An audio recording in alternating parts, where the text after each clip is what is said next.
சிதம்பரம் அருகே அண்ணாமலை நகரில் பிரபல கஞ்சா வியாபாரி போலீசாரை கத்தியால் வெட்டிவிட்டு தப்ப முயற்சி.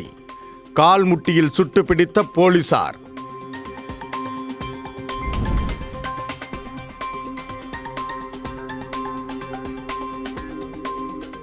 தெற்கு அந்தமான் கடல் மற்றும் அதனை ஒட்டியுள்ள பகுதிகளின் மேல் நிலவிய வளிமண்டல மேலடுக்கு சுழற்சி காரணமாக உருவானது ஆழ்ந்த காற்றழுத்த தாழ்வு பகுதி.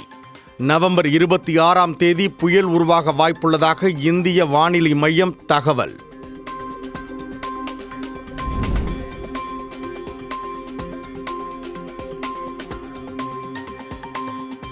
துபாயில் உயிரிழந்த தேஜஸ் போர் விமானி உடலுக்கு சூலூர் விமானப்படை தளத்தில் சக விமானப்படை வீரர்கள் அஞ்சலி.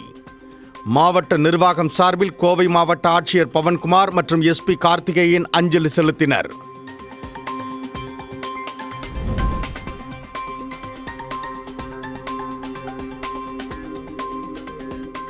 தென்காசி மாவட்டத்தின் பல்வேறு பகுதிகள் மற்றும் மேற்கு தொடர்ச்சி மலைப்பகுதிகளில் தொடர்ந்து பெய்து வரும் கனமழையால் குற்றாலம் மெயினருவி, ஐந்தருவி, பழைய குற்றாலம் அருவிகளில் வெள்ளப்பெருக்கு காரணமாக அருவிகளில் குளிக்க தடை.